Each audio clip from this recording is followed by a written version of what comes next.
Hello, everybody. This is CJ Wiley with more adventures on the road. I'm leaving Knoxville. Had a great trip there and almost won a tournament. Tony Chohan beat me in the finals of the big Knoxville tournament at Peyton's Place. Now I'm going back down to Chattanooga to give some lessons before I head to North and South Carolina and ultimately Florida, where I want to spend the coldest months if possible.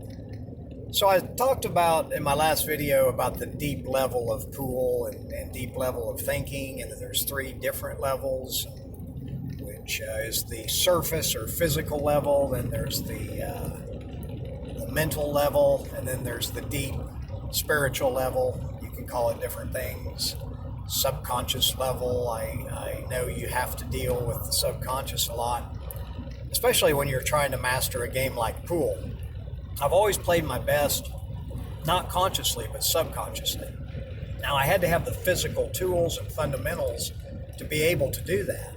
I also had to train my mind to open up the ability to just let it go and play subconsciously. I always talked about, I go from a point of me playing the game to the game playing through me. And, they talk about effortless effort and, the focus that you get when you get into that zone, or in pool we call it dead stroke.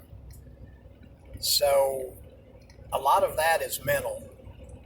But, the deep level's where it's at. That's where the real wisdom and knowledge is. So whatever you're studying, if it has that depth, it will have a deep level, and it will be much different than what people think is written or taught at the surface level or even the middle level.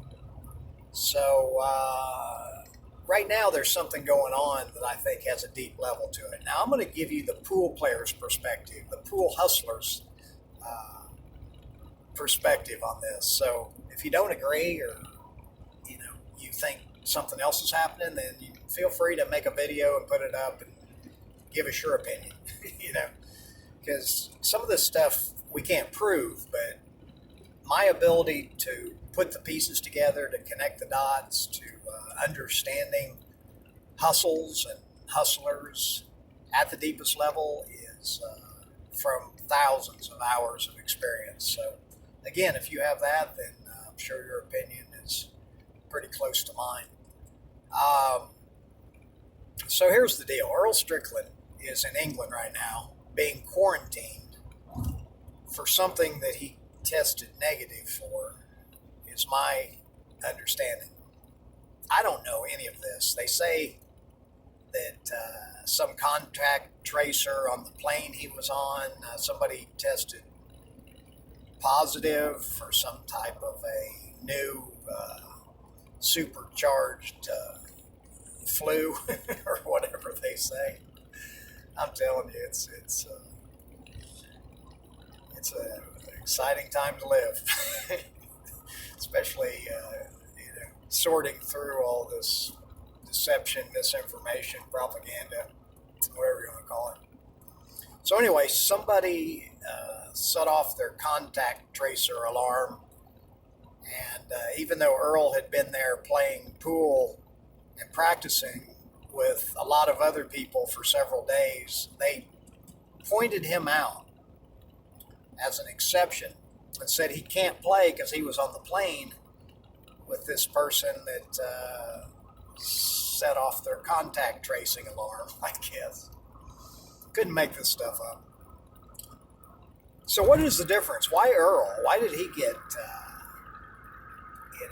excluded from the Mosconi Cup? Everybody was looking forward to him, including myself. I was really going to watch. Now I don't have any interest. I think the United States team will win if the plot goes forward as I see it happening. I think even under great odds of not winning, I think the American team will somehow pull it off like a miracle, even without Earl Strickland, because Earl is different from everyone because he refused to get the shot.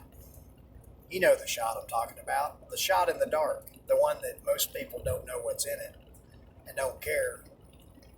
I do care, and I do know what's in it, and I know what their master plan is. And it took me thousands of hours to put it together, and combining with some of the greatest researchers and investigators in the world. I have friends in many, many countries that are trying to get to the bottom of what's going on. And everything that we find out is almost opposite, or certainly contrary to what you'll hear on the daily news from the news stations that are owned by the same three corporations now. And that can be easily proven. I'm a gambler, so anything that I say, I will bet on it. And if anybody wants to debate me on it, or put up the facts, then they can win some pretty serious money, because I don't say things that I haven't been through at least 1,000 hours. That's my deal. Once I get to 10,000 hours, then I can feel like I'm as confident as I am in my pool game, because it takes about 10,000 hours to master something, no matter what it is. That's, a lot of people agree on that. So Earl didn't take the shot. Everybody else did, is my understanding. So what they're doing to Earl, and this is not matchroom sports, by the way. It's not them. None of the players knew. Nobody knew at the lower level. You see how all of this is constructed in the whole world is it's compartmentalized. So you only know, you're on a need-to-know basis. Basically, the person above you tells you things, but they hold things back, and so does their superiors and their superiors. It's like in the military. It's the same type deal. It's that way in corporations, and that's why secrets and misinformation is so easy to hide and distribute, because it all forms like a pyramid. And the very top, turn around your $1 bill and look at your $1 bill on the back. You're going to see a pyramid with the eye of Horus on top, the all-seeing eye. Many people call it Lucifer, the light bearer, or Apollyon. Apollo is the sun god, Whether you believe this stuff or not, I will assure you, all the upper level people do. Look at Washington, D.C. is completely made out of occultic architecture and symbology. Look at London, same thing. Look at Rome, same thing. Look at all the cities around that have this architecture that looks way more sophisticated than they could have built in the horse and buggy days. There's cathedrals in Detroit that will blow your mind that you may not even know exist.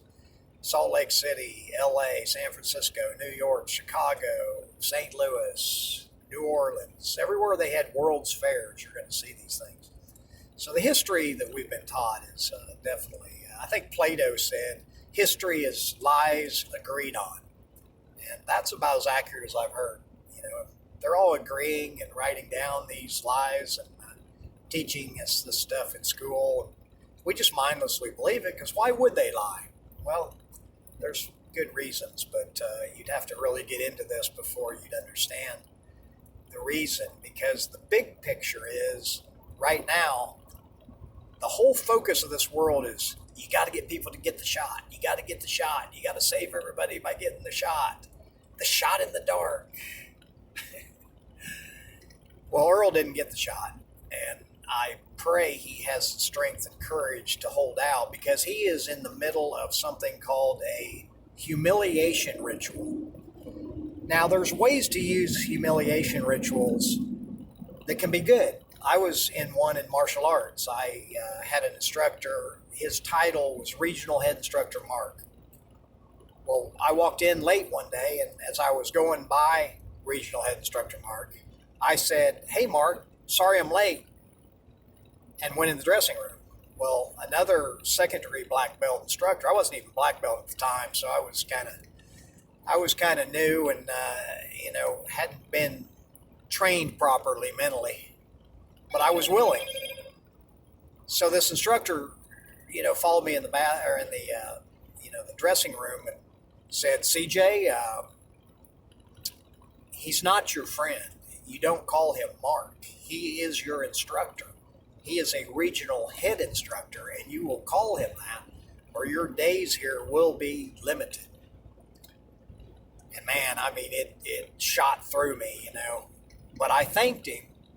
I got dressed. I went out. I went through the class. At the end of the class, after we were put through incredibly rigorous martial arts forms, we always had to stand up and thank the instructor for leading us through those exercises. We call it forms or movement at the higher level. And I was they worked me so hard, I got up and I was so shaken that I didn't thank my instructor.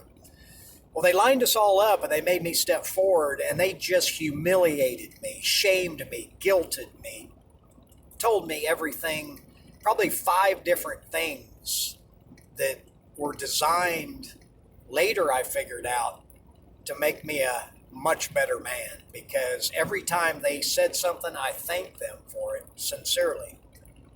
And after it was over, I can't say that it didn't just cause some internal turmoil, but I thanked them and I got through the humiliation ritual. And from that day forward, people just can't do it to me.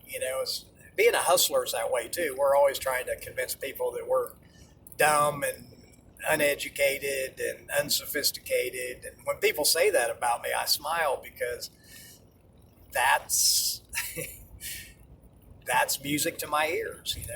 I always was taught, let them underrate you. You're never the smartest person in the room anyway. So, you're always better being humble, even though I put on acts where I tell people how great I am when I'm hustling them. But again, it's just reverse psychology, and it works pretty much every time. So back to Earl, he's being humiliated. I can't imagine what they're doing to him. They've got him locked up, quarantined in a hotel room. I mean, at some point they'll take him to, not Earl probably, but they'll take people to quarantine camps. They're doing it in Austria and Australia right now. It may be coming here. That's why we have to stand up and stand for something, or will amount to nothing. And the kids are the ones that I feel the most for. I mean, imagine, because what's happening is they're creating a different reality, a digital reality, using technology. And in the ancient manuscripts, it says they will try to mold iron with clay. They'll try to cross humans with computers, machines, and create hybrids. And you're going to hear more about people downloading the consciousness. There's a metaverse they're going to have with Facebook, and it's going to create a digital reality. I would bet it's sexually motivated, because a lot of people, if they have the chance to go into a digital world and be with the most beautiful women or men or whatever their sick fallacies are, you can only imagine. That's tempting, and boy, that's an abomination to our Creator. It's coming, folks, and in the biblical manuscripts it says that the temple of the Creator is the target, and it also says the temple is within humanity. It's inside of us. So to attack our temple, there's only a few ways: through your nose, through your mouth, through your pores, through your eyes, and then injected straight into you. That's the most powerful. Now, like I said, I know what's in this stuff. I know what's in the shot. A lot of people do.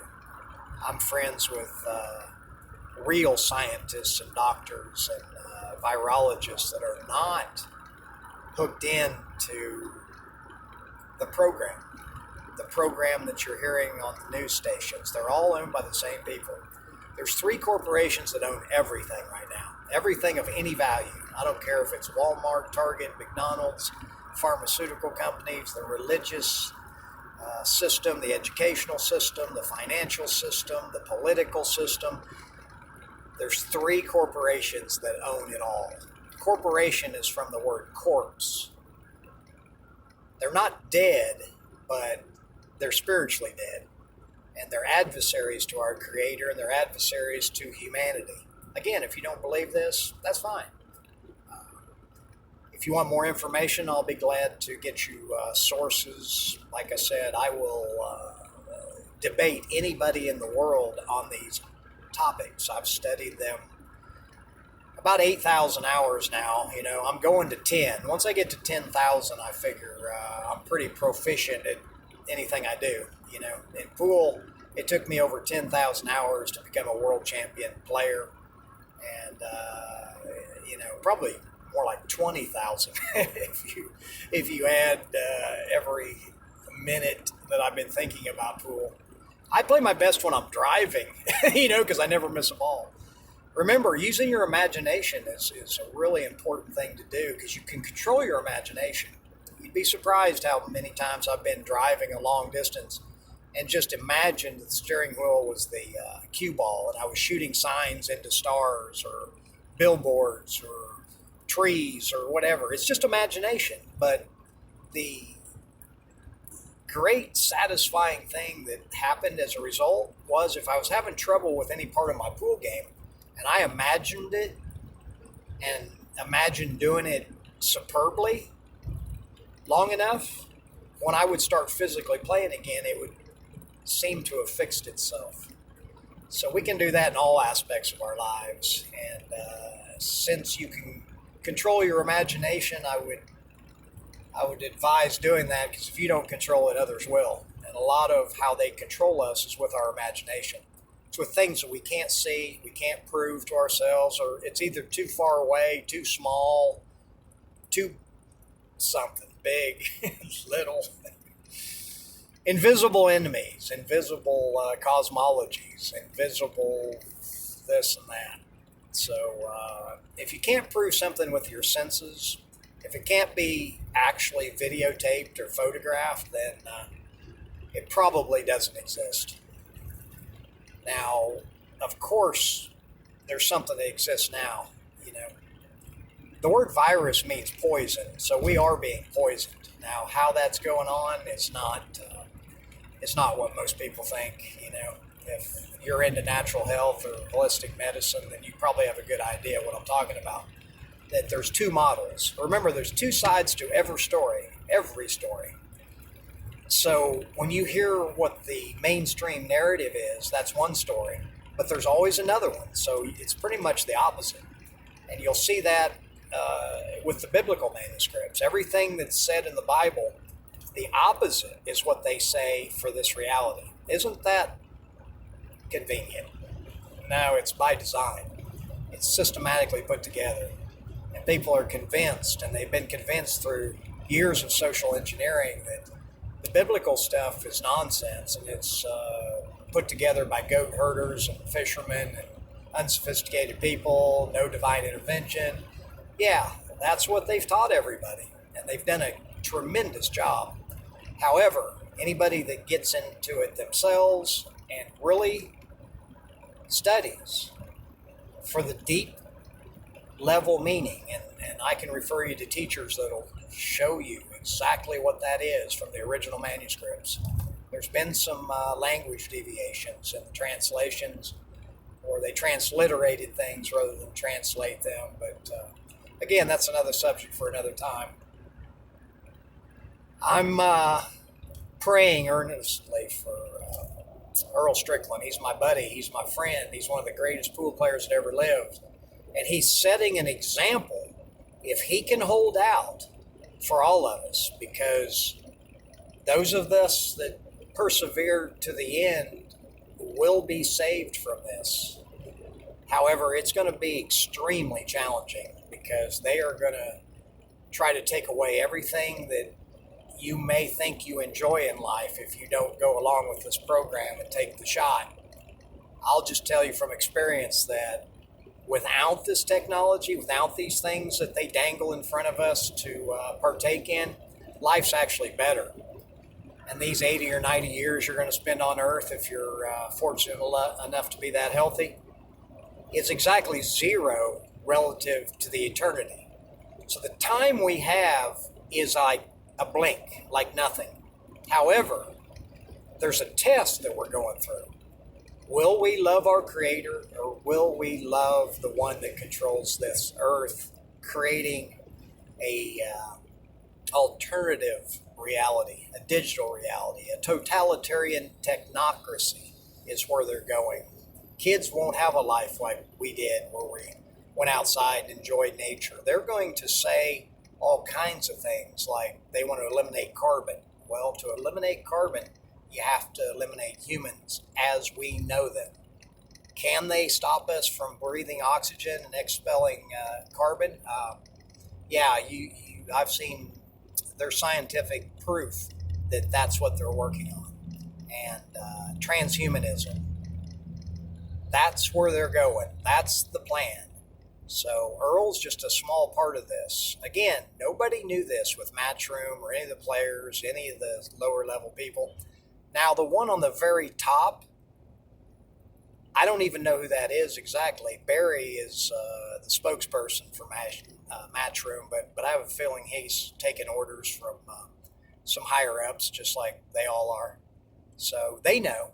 They made an example out of Earl, and they're trying to break him down and get him to succumb to this humiliation ritual. So give Earl some support. Tell him you're proud of him standing up to something that we're all going to have to stand up to sooner or later, or not. This is CJ. Until next time, the game is the teacher.